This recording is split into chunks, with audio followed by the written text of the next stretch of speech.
இயேசு கிறிஸ்துவின் இனிதான நாமத்தில் உங்கள் அனைவருக்கும் என் அன்பின் வாழ்த்துக்கள்.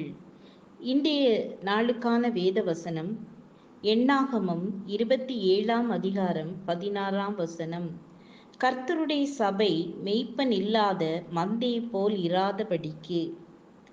ஒரு வாலிபன் தனது வெகுநாள் ஆசையான கடலில் பயணம் மேற்கொள்ள வேண்டும் என்ற எண்ணத்தின்படி அத்தனை தேவைகளையும் ஆயத்தப்படுத்தி படகிலே பயணம் செய்ய துவங்கினான். சில நாள் பயணத்தின் பின்பு அவன் கையில் இருந்த 2 துடுப்புகளும் ஒன்றன் பின் ஒன்றாக உடைந்து போயின.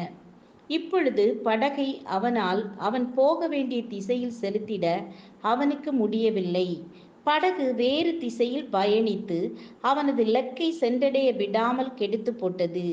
இதே போலத்தான் உலகிலே நாம் வாழும்போது நமது ஆத்துமா பயணம் செய்து சேர வேண்டிய இலக்கான பரலோகத்தை சென்று அடைய பிரதான மெய்ப்பனாக இயேசு கிறிஸ்து இருக்கிறார். அவரை பற்றி மேலும் மேலும் நாம் அறிந்து பரிசுத்தத்திலும் விசுவாசத்திலும் வளர கர்த்தருடைய ஆலயங்களும் கர்த்தருடைய சபைகளும் தேசமெங்கும் ஸ்தாபிக்கப்பட்டிருக்கின்றன. இச்சபைகளிலே விசுவாசிகள் சேர்க்கப்பட்டு பரிசுத்தத்தில் வளர வளர தேவையான காரியங்களை சொல்லிக் கொடுக்க சபையின் மெய்ப்பனாக குருவானவர் நியமிக்கப்படுகிறார்.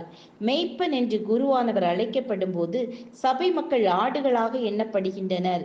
இந்த மெய்ப்பனின் வேலைகள் அநேகம். அதிலே மிக முக்கியமானது எது என்றால், இவ்வசனத்தின்படி மெய்ப்பன் சபைக்கு முன்பாக, சபையினர் கண்களுக்கு முன்பாக போக்குவரவு செய்து சபையை விசாரித்து நல்ல மாதிரியாக திகழ வேண்டும். மேலும் சபை முடங்கிவிடாமல் ஆவிக்குரிய பிரகாரமாக அவர்கள் விசுவாசத்தில் எழுந்து நிற்கவும் பரிசுத்தத்தில் நடக்கவும் பின்னானவைகளை மறந்து முன்னானவைகளை நோக்கி விரைந்து ஓடி கழுகை போல பறந்து செல்ல வைக்கிறவராகவும் ஜெபத்தில் வீரராக விளங்கிடவும் திகழ வேண்டும். மேலும் இந்த மெய்ப்பன் கர்த்தருடைய பரிசுத்த ஆவியை பெற்றிருக்க வேண்டும். நல்ல மெய்ப்பன் ஆடுகளுக்காக தன் ஜீவனை கொடுக்கிறான். ஆடுகளுக்காக தன் ஜீவனை கொடுக்கிறவராக மெய்ப்பன் இருக்க வேண்டும். ஓநாய் வருவதைக் கண்டு ஆடுகளை விட்டு ஓடிவிடும் கூலிக்காக வேலை செய்யும் மெய்ப்பனாக இல்லாமல் கரவலாடுகளை நடத்துகிற மெய்ப்பனாக திகழ வேண்டும். இப்படிப்பட்ட மெய்ப்பன் இருக்கும் சபை மெய்ப்பன் உள்ள சபை.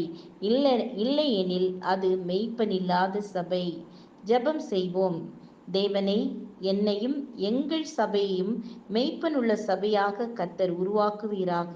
இயேசுவின் நாமத்தில் பிதாவே, ஆமேன், ஆமேன். God bless you.